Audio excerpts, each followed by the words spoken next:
Covid സമയത്ത് online പഠനത്തിന് വേണ്ടിയാണ് അച്ഛനും അമ്മയും അവൾക്ക് മൊബൈൽ ഫോൺ വാങ്ങിക്കൊടുത്തത്. പിന്നെ അവളുടെ ലോകം മൊബൈലും സമൂഹ മാധ്യമങ്ങളുമായിരുന്നു.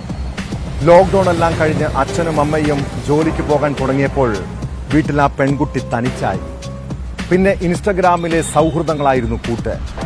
പതിയെ അപരിചിതരായ പലരും അവളുടെ സൗഹൃദം തേടിയെത്തി. പിന്നെ പ്രണയക്കെണി. 7ാം ക്ലാസ്സിൽ പഠിക്കുമ്പോഴാണ് ഒരു ഇൻസ്റ്റഗ്രാം സുഹൃത്ത് പത്തനംതിട്ട അടൂരിലെ പെൺകുട്ടിയെ ആദ്യമായി ലൈംഗികമായി ചൂഷണം ചെയ്തത്. പിന്നെ കൗതുകം നിറഞ്ഞ ഈ ലോകത്ത് അവളുടെ സൗഹൃദത്തിന്റെ പരിധി വിട്ടു. കൗൺസിലിംഗിന് നടത്തിയ വെളിപ്പെടുത്തൽ ഞെട്ടിപ്പിക്കുന്നതായിരുന്നു.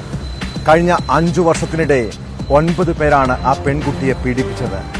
കേസിൽ 5 പ്രതികൾ അറസ്റ്റിലായി. പോക്സോ നിയമപ്രകാരമാണ് പോലീസ് ഇവർക്കെതിരെ കേസെടുത്തിട്ടുള്ളത്.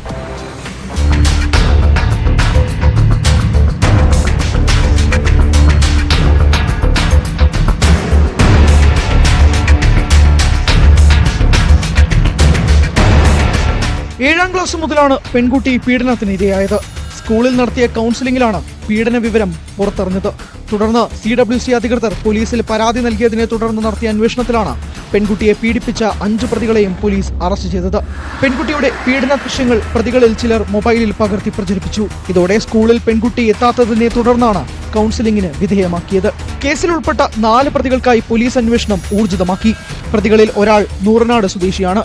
പെൺകുട്ടിയുടെ വിശദമായ മൊഴി പോലീസ് രേഖപ്പെടുത്തി. പോക്സോ നിയമപ്രകാരമാണ് പ്രതികൾക്കെതിരെ പോലീസ് കേസെടുത്തിട്ടുള്ളത്. പത്തനംതിട്ടയിൽ ദളിത് പെൺകുട്ടിയെ 60 പേർ ചേർന്ന് പീഡിപ്പിച്ചതിന് പിന്നാലെയാണ് അടൂരിൽ സമാനമായ രീതിയിൽ പെൺകുട്ടിയെ പീഡിപ്പിച്ച കേസ് പുറത്തുവന്നിരിക്കുന്നത്.